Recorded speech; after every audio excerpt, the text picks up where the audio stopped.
Welcome back to New World Next Week. I'm James Corbett of CorbettReport.com. I am James Evan Pilato of MediaMonarchy.com. The new leadership didn't understand the processes. We have got that story, plus, where's Kate? But first, happy 4th coofiversary, everybody. It's the 4th year of 2 weeks to flatten the curve, and we begin with the question, why is the CDC now treating COVID like it's the flu? Grabbing this from nymag.com, the Center for Disease Control and Prevention on Friday mothballed its long-standing COVID isolation guidance, announcing that people no longer need to isolate for 5 days after catching the coronavirus. Instead, per the CDC, they should stay home if they feel sick, but can leave home and resume normal activities as soon as their symptoms are getting better and it's been a day since they had a fever without the help of fever-reducing medication. That means that the CDC is both now streamlining and simplifying its recommendations and advising people to treat their COVID infections like they would the flu or any other respiratory illness, even though the novel coronavirus is nothing like the flu or other common respiratory viruses. Many public health experts are backing the move, which is the first major change the CDC has made to the guidance since it reduced the isolation period from 10 days to 5 days in late 2021 and had been previewed last month in a report, of course, by the Amazon Post. The CDC and the experts supporting the plan have noted that it makes sense for the agency to align its isolation guidance with how everyone's living with COVID for 4 years after the start of the pandemic. That new normal is that COVID isn't going away and people are still catching it, but the threat it poses and the harm it causes continue to decline somehow. Oh, thanks to virtually everyone having some form of immunity owing to prior infection or the administration of widely available vaccines or, of course, yummy Paxlovid. Those are the only 3 ways that things have gotten better. The CDC says that COVID was the 10th leading cause of death in the U.S. in 2023, down from being in the top 3 leading cause of death in 2020 and 2021, of course, behind heart disease and cancer. And as has been noted, I believe the thing they don't mention before COVID was the 3rd leading cause of death was medical error. Good luck trying to look that up on their rigged garbage search engines now. Weekly hospital admissions have dropped more than 75% since the peak of the Omicron wave in early 2022, and at least so far, no new variants have emerged that have been able to pierce our collective wall of immunity against severe COVID. Public health authorities in Europe, Australia, Canada have already lifted their COVID isolation requirements, as have California and Oregon. And there haven't been significant spikes in COVID hospitalizations in those 2 states following the policy changes, as a CDC official noted last Friday.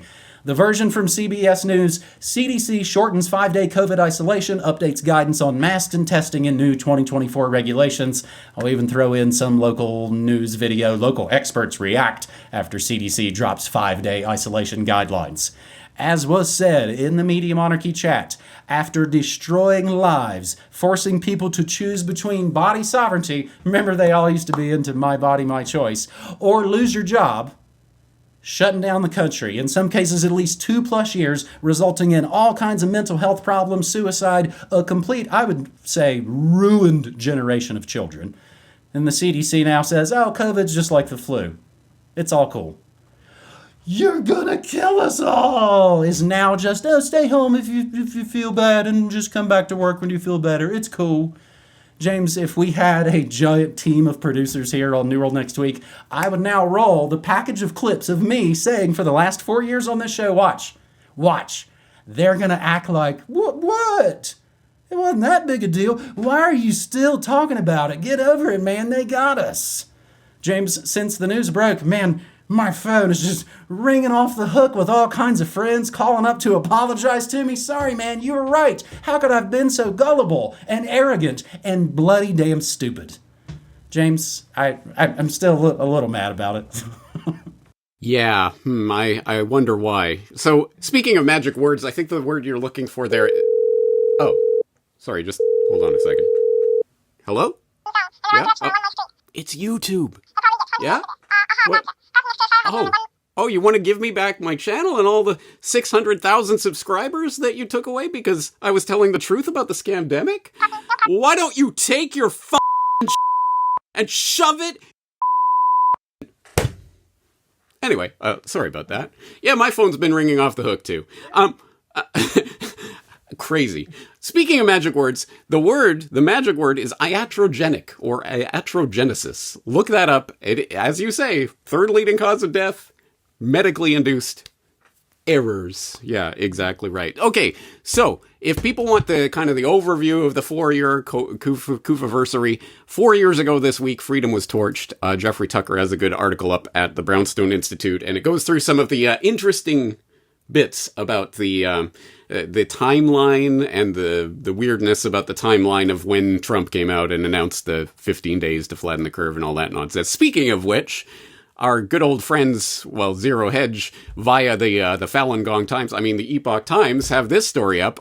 Trump clearly hasn't learned from his COVID-era mistakes, RFK Jr. says, which points out that no one noticed because no one is on this stupid platform anyway, but apparently on Trump's Truth Social, he responded to Biden's State of the Union, where Biden was talking about how the pandemic no longer controls our lives, and, because of the wonderful vaccines. Well, Trump responded, "You're welcome, Joe. 9-month approval time versus 12 years, and it would have taken you." So yes, Trump is still, to this day, bragging about Operation Warp Speeding the COVID nonsense into your arms. Yay! So I don't ever want to hear from another stupid Trump-tard or a QAnon knucklehead telling me how, God, just vote harder. You want Biden to win?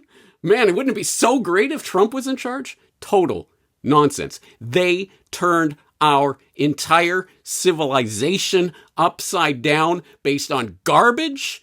They scrubbed us from the platforms from telling the truth about the fact it is just the flu, bro. And oh no, now the 4 years later, they go, yeah, it's just the flu, bro.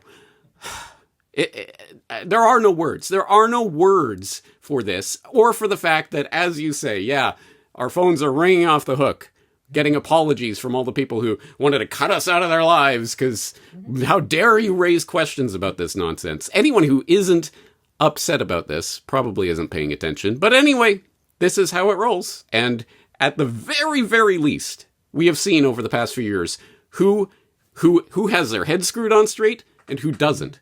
Who will gladly walk you off the plank and send you off into the waters to die your own death. Go screw yourself because you don't believe what I believe. If you have found those people in your life and you are now free of them, maybe that's a good thing. And maybe you have started to find your tribe. But yeah, what an interesting 4 years it's been. And my God, I think it's only going to get more interesting from here. Because if it was all set up and wargamed at some sort of Event 201 type scenario, they knew full well, man, there's no way people are going to do this under a Democrat. We got to roll out MAGA jabs and brain chips because Kamala, I don't think she's going to be a very good salesman of those particular products of the two-party illusion. And shockingly, yes, so today is actually the 4th anniversary.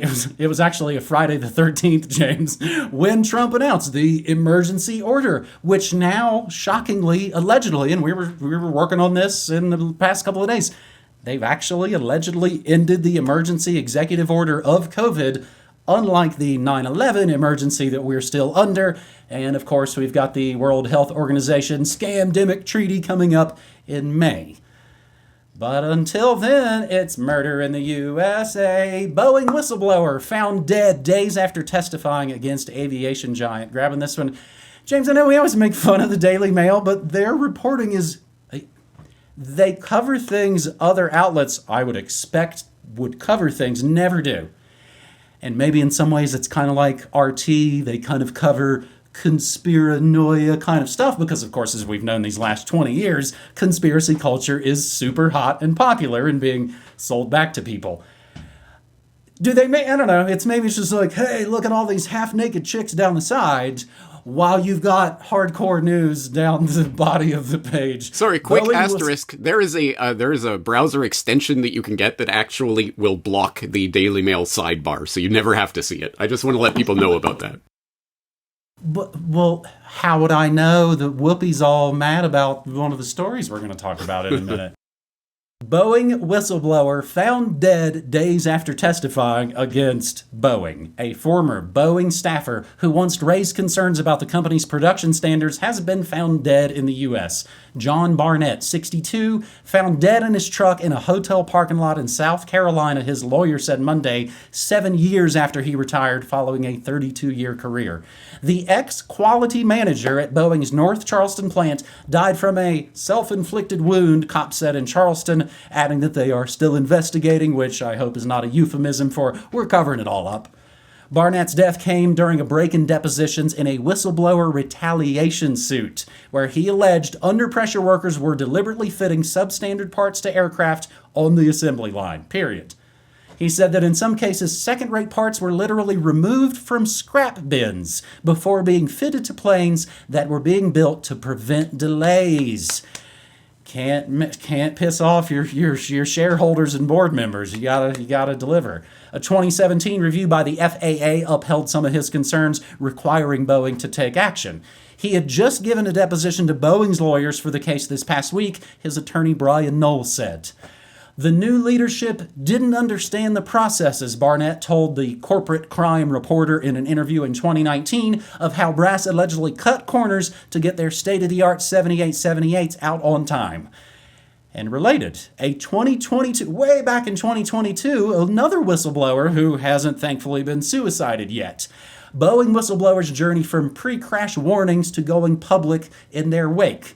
Now this guy, thinking smart, he's got his own website with a handy-dandy timeline documenting all of his work and accusations.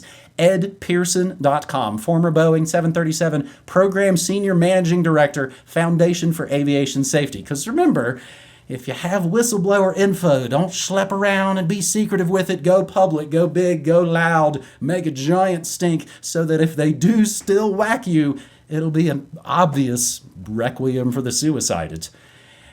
And yes, in other anniversary notes, it has been a decade since Malaysia Air 370 went bye-bye. And I was like, hey, wait, what was that? Oh, a Boeing 777-200ER specifically. A decade ago today, New World Next Week, episode 185, The Mystery of Missing Malaysia Airlines Flight 370. That's a long time ago, James. There's a lot of strange things going on, and another requiem for the suicided episode, I suppose, in the making. It looks that way, doesn't it? And I was going to put some of the relateds on the record here about some of the incidents that have been taking place with Boeing, and honestly, I can't even keep up with it at this point. As we are recording this episode of New World Next Week, there's another incident that's just been reported. United Airlines reports 5th incident in over a week as a U.S.-bound flight returns to Australia, reporting a fuel leak incident that made the plane had to divert and land back in Australia. It was a Boeing 777. So there you go. Okay, so definitely, I mean, there are crazy amount of stories coming out just in the past week or two about Boeing, let alone all of this craziness and the dead whistleblower and all of that. Hey, here's a handy-dandy summary article for you. CNN Business. Boeing is in big trouble. Okay, well, there you go. It certainly is in big trouble. There are some crazy things happening right now. And the only thing that I know for certain, I'm not going to stand here and pretend that I know the inside track of what's really going on here, but something is going on here. And what that something is, it could be something as mundane as I think the regular explanation for this, that Boeing used to be a company that was run by the engineers and is now run by the finance wonks and has suffered a deleterious effect in their quality, as it were. So there's that side of it. But it could be something much more devious going on. Some form of corporate espionage or something. I'll just take this from a brand new CNBC article. Feels like the enemy is within Boeing airplanes, says pilot who flew for the Air Force during Operation Desert Storm.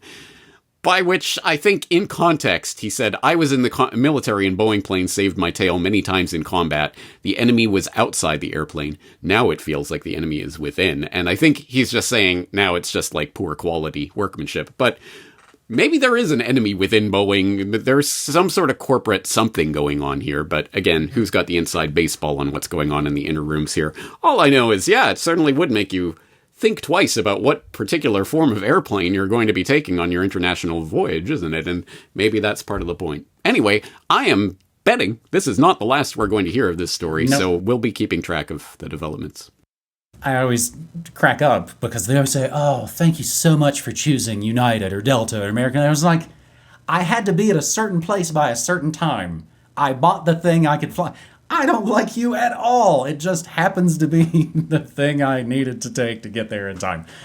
Well, and as you're talking, so the thing that used to be run by the passionate insiders who loved it, who lived it, is now all being run by the bean counters, and it's all centralized upstairs. Hey, that's what they did to radio, too. Yeah. Hey, let's get Bill Nye on the phone, see what he says about all this. Absolutely. The famed science guy, former Boeing mechanic and sketch comedian. James, I actually remember watching that show. It was called Almost Live. They used to run episodes of it on the Comedy Channel back in the day. He was in a skit called High Fiving White Guys. That was a recurring skit. And if it's not the planes, I know I was reporting, I don't know that this was a Boeing, tires falling off of planes, and if it's not the planes themselves falling apart, it's seemingly MK nutballs trying to rip the doors open. Do they not want us to fly or something? This is New World Next Week, episode 548, and our conversations prepping this episode between myself and James and our buddy and our video editor, Brock West, our conversations prepping this episode went something like, man, I'm so sick of talking about hipster gates and U.S. real. Yeah, me too.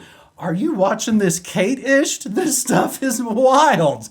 A timeline of the drama and conspiracy surrounding the Princess of Wales, of course, from Vogue magazine. When a smiling Kate Middleton walked to church alongside her family on Christmas Day, few, if any, could predict it would be the last normal moment the princess would have in the spotlight for the foreseeable future.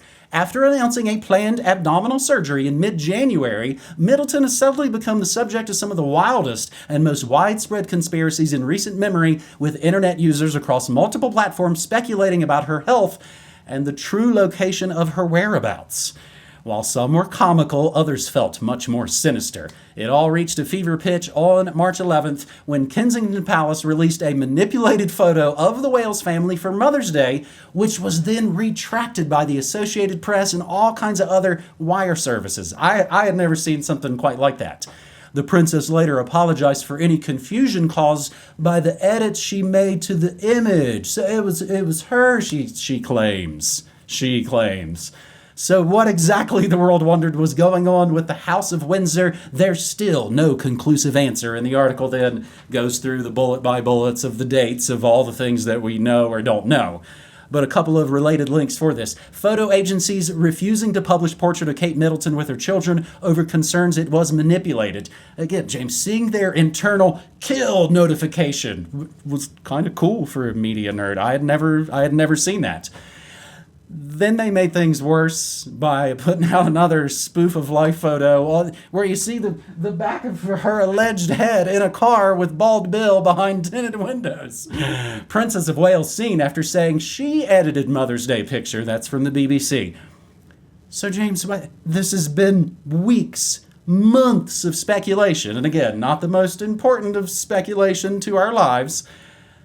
But why? Why wouldn't you just go outside and go, hey, it's me. Knock it off, you vultures. Let's all get back to work. One real, honest to God, verifiable photo or video, it seems to be popular these days, would put it all to rest. Which is why I think, as you and I both, it's like, is something intentional going on? So before I throw it back to you for your wild speculations, some wild speculations on my part. Oops, they killed her, trying to get a couple of organs for King Chuck. That's what I was thinking a couple of months ago. Oh, of course, she's the fetal organ pig for the sickly inbred Nazis. A media monarchy member claimed there's been lots of departed and quitting and leaving and dying and retiring royals lately, and citation needed. I cannot confirm that right now. But maybe they're about to announce some sort of downshift in prominence. And I think that could go along perfectly with what I speculate might happen here in the States with helping demented old man out of the White House. A touchy-feely, look how progressive and caring we are move. Instead of it being under attack, Biden's a dangerous idiot. You make it look graceful. You make it look cool. You hold his hand as he leaves the stage. I'm also still operating a little bit on what the late, great Tracy Twyman and Clyde Lewis of Ground Zero said back in the day. Prince William will become the Zion King, they called him, and he will, of course, unite the planet under a one-world fill-in-the-blank. He's already got his half-brother Harry in America, so they've already got a hoof-hold, if you will. I do hope future Vice President Musk will say something about this on his Censorious Ghetto website. Give it a little more attention. James, what is the big deal? I did see on the sidebar of Daily Mail, Whoopi, she got mad at all her View co-hosts for being into this conspiracy. She says, girls edit their pictures all day, every day on Zuckergram. What's the big deal? What's the big deal, James? Well, that's a good question. Well, okay, let me preface anything I'm going to say by saying first, up front, for anyone who doesn't care about the royal family, doesn't give two figs about this inbred royal Nazi elitist eugenicist scum family and what they're doing, good. Please stop watching the video. Nothing else really matters. You've got the main point, so that's fine.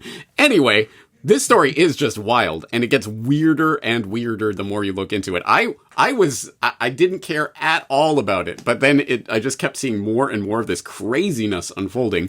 First, you got the here she is with her mom in the car photo with the mysterious extra tire on. What is that? What's going on? And she got some kind of bandage on her. Is that even Kate Middleton? Really?